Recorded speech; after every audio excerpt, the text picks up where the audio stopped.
जय भारत, मैं Amreen Khan. Aurangabad update UCN TV channel में आपका स्वागत है। आइए देखते हैं एक नजर आज की ताजा खबरों पर।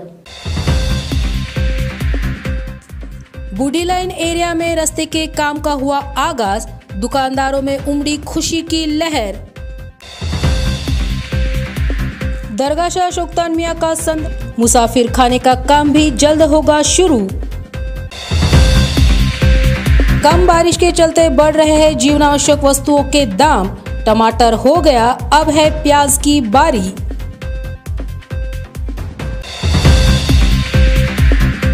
मनोज जरांगे के आमरण अनशन के समर्थन में क्रांति चौक पर मराठा क्रांति मोर्चा सकल मराठा समाजा समन्वयकों का बेमुदत ठिया आंदोलन शुरू।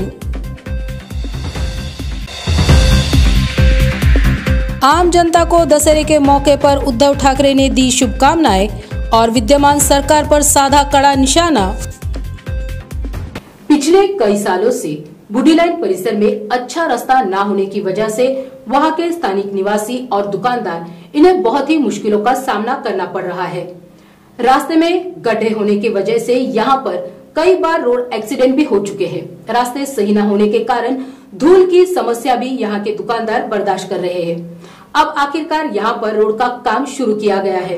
इसी वजह से स्थानिक नागरिक और दुकानदारों ने प्रशासन का आभार व्यक्त किया है और साथ ही इस रोड का काम जल्द से जल्द पूरा होगा, ऐसी आशा मीडिया के माध्यम से व्यक्त की। खुशी तो काफी हो रही साहब, क्योंकि हमको बहुत प्रॉब्लम हो गया था रोड से। गड्ढे थे, ट्रैफिक जाम होता था, लोग गिरते थे, पड़ते थे, फिर उठ के खड़े होते जाते थे बेचारे। और उसके बाद में धूल मट्टी की वजह से हमको जो है तो रोज़ 2 से 3 टाइम पानी मारना पड़ता था और साफ़ सफाई भी करना पड़ती थी।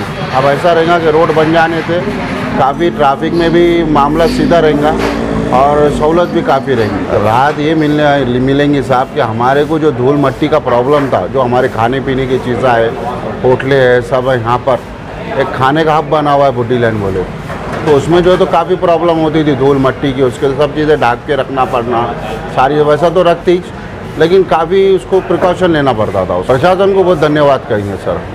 तो प्रशासन के क्या बोलेंगे, रहीम की नज़र हमारे पे पड़ी और उन्होंने काम कर दिया बोल के। लेट देर आए दुरुस्त आए, बहुत बेहतर काम है। मेरा नाम मोहम्मद अनीस है, पाकीज़ा होटल बूढ़ी लाइन औरंगाबाद। दरगाह शाह शोकतान मियां यहाँ की कमेटी पिछले 25 से 30 सालों से दरगाह की देखरेख और काम काज संभाल रही है।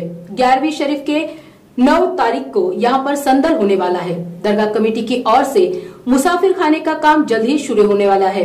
बाहर से आने वाले मुसाफिर और जो गरीब मरीज है, उनके रहने और खाने का इंतजाम मुसाफिर खाने में किया जाएगा, ऐसी जानकारी दरगाह कमेटी मेंबर इन्होंने मीडिया को दी। सबसे पहले हमने ईदगाह बनाए, फिर ये बारगाह बनाए, और जो कब्रिस्तान के ऊपर लोगों ने कब्जे करे थे तो कब्जे वाले को हटा के हमने 2.5-3 एकड़ वो ज़मीन निकाले और 30-35 केस हमने अभी तक हमारी कमेटी ने जीत चुकी एमआरडीसी के खिलाफ। आज जो एमआरडीसी दावे कर रही थी कि भाई ये ज़मीन मेरी है, ये ज़मीन मेरी है, तो आज हमारे अल्लाह के करम से हमने वो भी केस जीती। ने हमारी कमेटी औखाब ने रखी, हमको इसलिए रखी कि पहले जो भी थे तो आज ये घरा जो दिख रहे ये उन्होंने बेच डाले थे, उसलिए ये कमेटी बनी। और उसके लिए हम आने के जब से हमने 1 इंच भी ज़मीन, 1 इंच भी ना बेचे, ना बिकने दिए, ना किसको दिए। तो अल्लाह के करम से हमने जो भी डेवलपमेंट का काम हमारे कमेटी ने, कब्रिस्तान आज देखो, आज इतना बड़ा, आज पूरे औरंगाबाद शहर के अंदर आपको नहीं दिखेगा कि इतना बड़ा कब्रिस्तान है और इतनी साफ़ सफाई हमारी कमेटी ने रखी और पूरे हम एक जान होकर काम करते। और ये ऐसी कमेटी है, हम यहाँ पैसे तो ये मुजावर साहब को पूछो कितने आते, इनका भी पेमेंट नहीं निकलता, ये हम सब 1500 रुपये जमा करके इनको देते। ये साफ़ सफाई का काम हमारे सारे सब जनों, कोई 500 देता, कोई 1000 देता, कुछ मैं देता, हम सब मिलकर जहाँ भी ज़रूरत पड़ती, हम किसी से पौती नहीं फाड़ते। अब बता देना कि किसी के हमने पौती बुकी नहीं बनाया, हम आए जब से हमने कभी पौती ही बुक नहीं हमारा। ये हमारा आज भी खाना है हमारे कमेटी की तरफ से। हम कभी पौती लेके जब दरगाह के नाम पे गए नहीं कि देव बोल के, हमारी कमेटी ही काम कर रही है और इंशाअल्लाह हम जब तक रहेंगे ये कमेटी ऐसा ही काम करेंगे। उसको नॉर्मल जो आज जो सर्दी के अंदर जो फ्री का किसको ये भी नहीं रहता, जो रहते हो वहाँ पे जो हम उसको बना रहे उसमें नॉर्मल आधार कार्ड जो आज बम्बई में, हैदराबाद में, जो बड़े बड़े शहरों के अंदर जो आज अपन यहाँ जाने के बाद भी जो गरीब रहते मैं देखता तो ऐसा रखेंगे, उससे भी कम रखेंगे कि नॉर्मल जो उसको पैसे लगना, नहीं तो फ्री की चीज़ तो कोई भी आके सोचेगा है साल भर।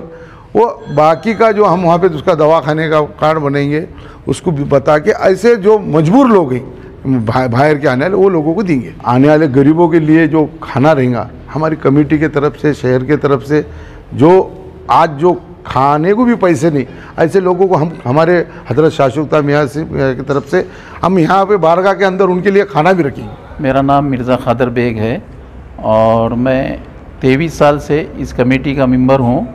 और आज हाज़िरान कमेटी जनाब सदर जनाब ख्वाजा शरफुद्दीन मुल्ला साहब मौजूद है, सैयद शौकत अली साहब है, बेग साहब है, सैयद फुरखान अली साहब, हाफिज़ शेख अहमद साहब और तमाम कमेटी अरकान इस महफिल में मौजूद है।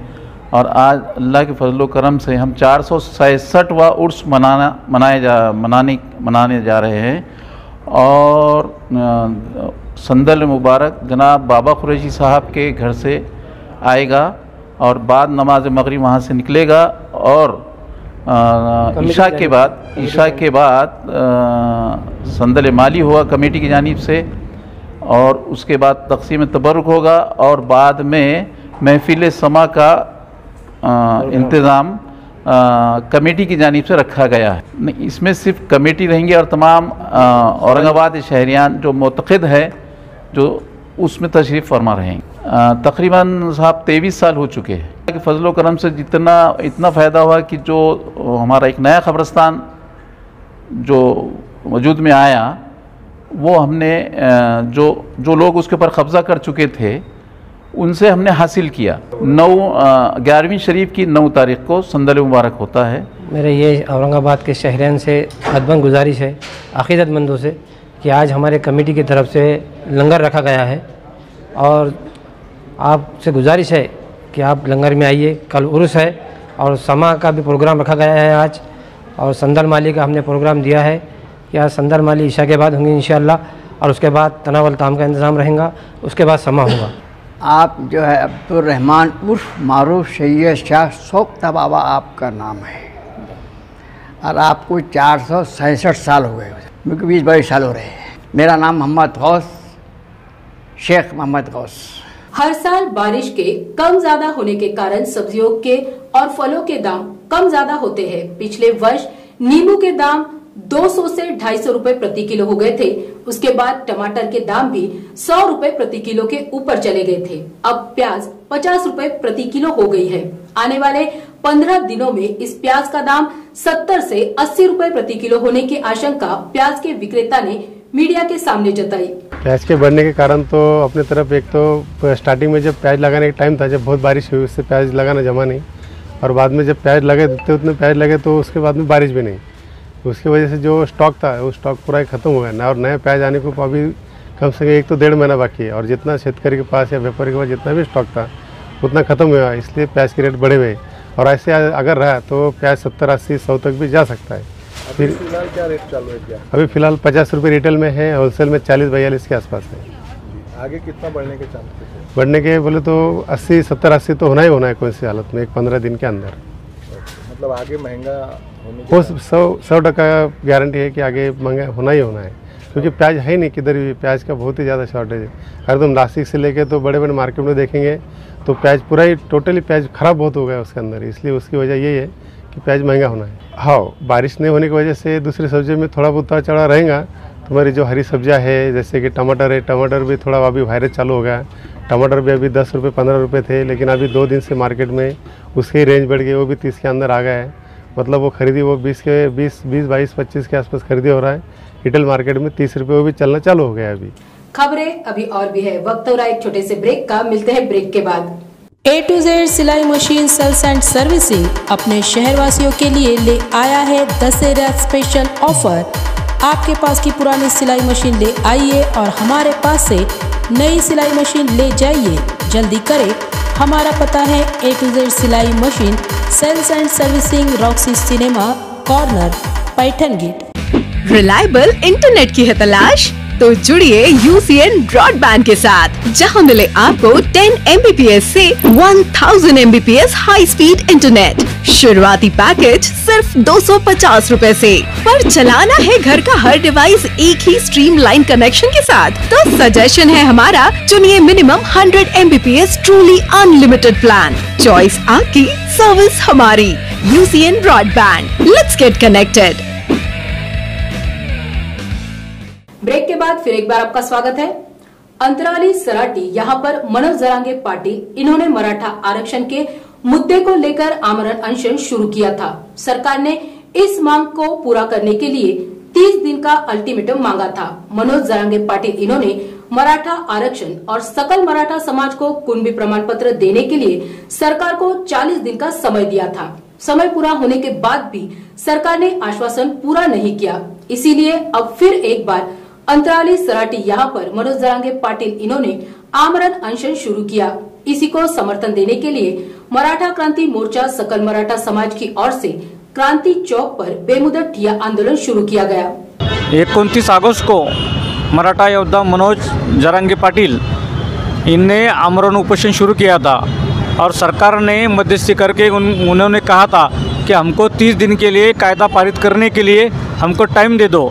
और मनोज जरांगे पाटिल और सकल मराठा समाज की वजह से उनने 40 दिन का अल्टीमेट दिया था और कल 40 दिन ख़त्म हो गए और इस 40 दिनों के अंदर मराठा सर्टिफिकेट, कुणबी सर्टिफिकेट देने का जो आश्वासन सरकार ने दिया था वो अभी तक सरकार ने उनकी भूमिका स्पष्ट नहीं की है।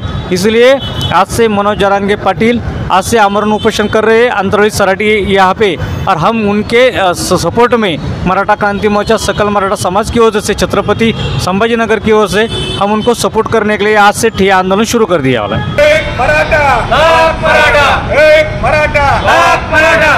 छत्रपती शिवाजी महाराज की जय। आरक्षण आमच्या हक्काचे, नाही कुणाच्या बापाचे, कोण म्हणतं देणार नाही, याच्याशिवाय राहणार नाही। छत्रपती शिवाजी महाराज।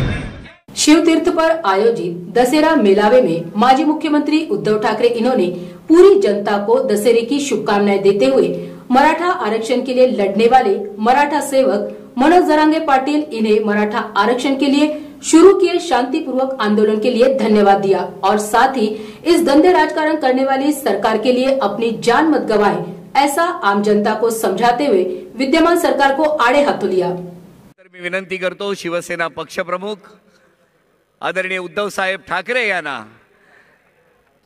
त्यांनी या मेळाव्यामध्ये आपले विचार मांडावे। पक्षप्रमुख उद्धव साहेब ठाकरे यांचा, उद्धव साहेब आगे बढ़ो। हिंदू हृदय सम्राट वंदनीय शिवसेना प्रमुख बाळासाहेब ठाकरे यांचा। अरे आवाज कुणाचा? सर्वप्रथम दसऱ्याच्या मी तुम्हाला सर्वांना शुभेच्छा देतो। आज दसरा आहे। आज महाराष्ट्रामध्ये आणि देशात खूप प्रश्न आहेत। मी भाषणाच्या सुरुवातीला आवर्जून जरांगे पाटलांना धन्यवाद देतोय।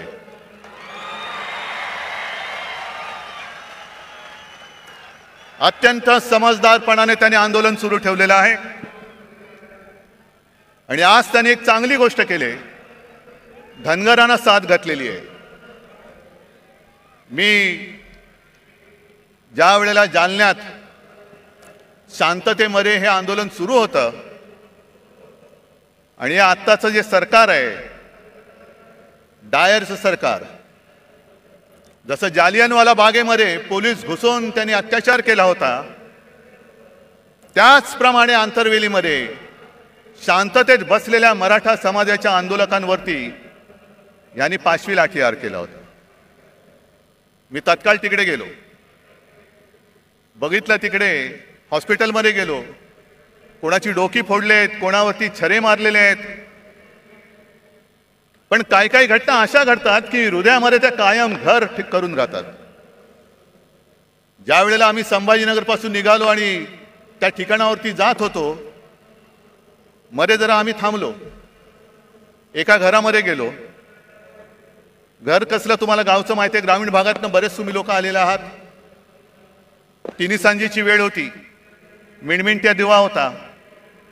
मी जरा तिकडे बाथरूमला जायचं म्हणून गेलो. बाहेर आल्यानंतर त्या घरातली माऊली आणि तिची मुलगी हातामध्ये पंचारती घेऊन उभ्या होत्या. आणि मी त्यांना नमस्कार करून सांगितलं की ताई आज ओवाळू नका, कारण फार भयानक घटना इकडे घडले. मग ताईंनी मला विचारलं मी राखी बांधू शकते का. हृदयस्पर्शी प्रसंग होता. आणि ती माऊली मला राखी बांधत असताना तिच्या डोळ्यात पाणी आलं.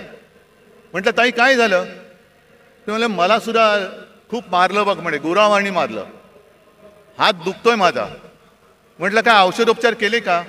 ते नाही म्हणे मी कशी बशी निसटले, पण माझी सून आणि माझा मुलगा हॉस्पिटलमध्ये. मग नंतर त्यानं सुद्धा मी भेटायला गेलो आणि त्याच त्या ताईंचा फोटो आला होता ना, तो पोलिसांची भांड्यात तो एक निळ्या रंगाची साडी नेसली होती. माझ्यासमोर त्या ताई बेडवरती होत्या, तोंड एवढं सुजलेलं, नाक फुटलं होतं. आणि मग सोबत जे होते त्यांनी मला सांगितलं की साहेब यांचं डोकं सुद्धा फोडून टाकले. एवढ्या निर्गुणपणाने तुम्ही वागता. मी मुख्यमंत्री होतोच आणि त्याही वेळेला हा प्रश्न होताच. मराठा आंदोलन तेव्हाही सुरू होतं, पण इकडे आलेल्यानी एकाने तरी सांगावं कधीतरी कोणावर तरी लाठीमाराचा आदेश मी दिला होता का. मग पोलीस एवढे रानटी होऊ शकतात. तेच पोलीस आहेत, आदेशाचं पालन करणारे पोलीस आहेत. आदेशाशिवाय ते असे वेडवाकडे वागू शकत नाही. महाजालन्याचा डायर कोण आहे, कोणी आदेश दिला, काही चौकशी नाहीये. मी जरांगे पाटलांना भेटलो आणि त्यांनी मला त्या बंदुकीची एक पुंगळी दाखवली. साहेब हे बघा एवढी मोठी गोळी, आमच्यावरती या गोळ्या झाडल्या, अश्रूतून सोडला. आणि काश्मीरमध्ये दंगेखोरांवरती ज्या छऱ्याच्या बंदुका वापरतात त्या छऱ्याच्या बंदुका वापरल्या. कोणाच्या गालात गेलेला छऱ्याच्या, कोणाच्या डोक्यात गेलेला. काय करणार काय, कुठे चाललो होतो आपण. गद्दारांना म्हणा तुमच्यात हिंमत असेल तर हा प्रश्न सोडून दाखवा. हे खरे बाळासाहेबांचे विचार आहेत. द्या मराठी माणसाला न्याय द्या, मराठा समाजाला न्याय द्या.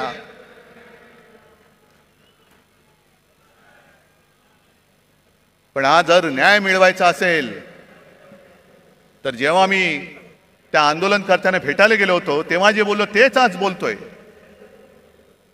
हा विषय सोडवायचा असेल तर तो इथे सुटणारा नाहीये, हा लोकसभेमध्ये सोडवावा लागेल. आणि आम्हाला असं वाटलं होतं, नवे आमचा आग्रह होता की ऐन गणपतीच्या दिवसांमध्ये जे खास अधिवेशन घेतलं गेलं होतं त्या अधिवेशनामध्ये संसदेला तो अधिकार आहे, न्यायालयाचा निर्णय फिरवण्याचा अधिकार आहे. ज्याप्रमाणे दिल्लीचा निर्णय, संपूर्ण बदल्यांचे अधिकार, कोर्टाने दिलेला निर्णय यांनी 5वी बहुमताच्या जोरावरती जसा वळवला होता तसाच सगळ्यांना न्याय देणारा निर्णय तुम्ही संसदेत घ्या. घ्या, मराठा समाजाला घ्या, धनगरांना घ्या, ओबीसीना घ्या, किती जाती असतील, किती वंचित असतील. कारण जे शिवसेना प्रमुखांचं वाक्य होतं की जातीला पोट असतं पण पोटाला जात लावू नका. आणि राज्यकर्त्याचं कर्तव्य असतं की ते पोट कोणत्याही जातीचं असो ते भरलं गेलंच पाहिजे, हे राज्यकर्त्याचं कर्तव्य असतं. आई इकडे जे सगळे जमलेत आज तिकडे मेळावा घेत आहेत, बोला, आमचं ती टीका करा, मी तुम्हाला किंमत देत नाही. कारण माझ्या समोर महाराष्ट्रातला हा गोरगरीब आहे. आणि मी जरांगे पाटलांना खास धन्यवाद एवढ्यासाठी देतोय की जातीपातीच्या भिंती उभ्या करून आपापसामध्ये झुंजवण्याचं कारस्थान जे भाजपा करते त्याला आपल्याला सगळ्यांना मिळून मोडून तोडून टाकायचं आहे. सगळे मराठा म्हणजे सगळे मराठी, एका मातीची आपण लेकरं आहोत. फक्त ज्यांच्याशी लढतोय आपण तो सारासुरा नाहीये, तो कपटी आहे, विघ्न संतोषी आहे. आणि भाजप एवढा विघ्न संतोषी आहे की कोणाचंही लग्न असो, तुम्ही बोलवा अथवा नका बोलू, हे जाणार, पंक्तीला बसणार, भरपूर जेवणार, आडवा हात मारणार. मग श्रीखंडपुरी असेल, बासुंदी असेल, किती पोळ्या खाण्याच्या स्पर्धा लावतील. किती पुरणपोळ्या खाल्ल्या माहिती आहे तुम्हाला. सगळ्या पुरणपोळ्या फस्त करणार, ढेकर देणार, पण निघताना नवरा बायकोत भांडणं लावून दुसऱ्या लग्नात जेवायला जाणार, अशी ही औलाद आहे. जे काय एक स्वप्न दाखवलं होतं 2014 साली,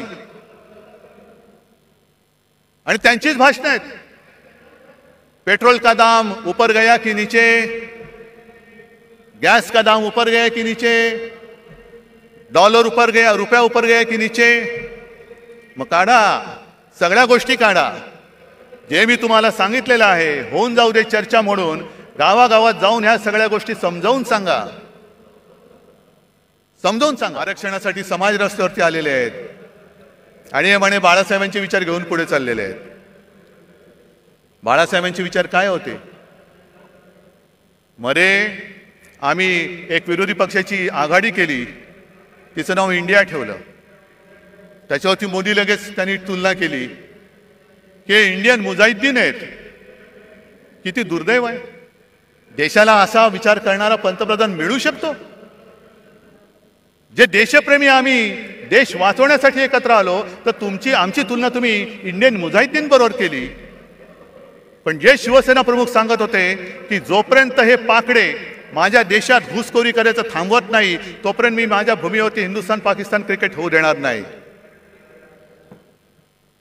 आज त्या अहमदाबादमध्ये नरेंद्र मोदी स्टेडियममध्ये त्यांचं स्वागत काय झालं, गरबा काय खेळला, फुलं काय टाकली, सगळा आनंदी आनंद, शेव फाफडा बिपडा असा वाटला की पाकिस्तानच्या खेळाडूंना वाटलं एक क्षणभर की आम्ही भारतात नाही, आम्ही भाजपात आलो की काय. आणि सरकारला मी आव्हान देतो, सुप्रीम कोर्टाचा निकाल लागेल तेव्हा लागेल, पण जर तुमच्यामध्ये हिंमत असेल तर मुंबई महापालिकेसह लोकसभा आणि विधानसभा सुद्धा घेऊन दाखवा. आमची तयारी आहे. जाऊन द्या, आम्ही जनतेच्या कोर्टात येतो. जो जनता निकाल देईल तो आम्हाला मान्य आहे, तो आम्हाला मान्य आहे. पण याची खात्री तुम्हाला आहे की जर का जनतेच्या कोर्टात गेलो तर इकडे तारीख पे तारीख नाही, एक गाव दोन तुकडे एका फटक्यात घरी पाठवतील लोक तुम्हाला. आणि ह्या मशाली केवळ ह्या नादान महाराष्ट्र सरकारचंच नाही, तर हुकुमशाही आणणाऱ्या दिल्ली सरकारचं सुद्धा तख्त जाळून भस्म केल्याशिवाय राहणार नाही. हा एक आत्मविश्वास बाळगून आपली रजा घेतो. जय हिंद, जय महाराष्ट्र. और इसी के साथ ये समाचार यहीं पर समाप्त होते हैं. कल फिर मिलते हैं, तब तक के लिए देखते रहिए Aurangabad update UCN TV channel.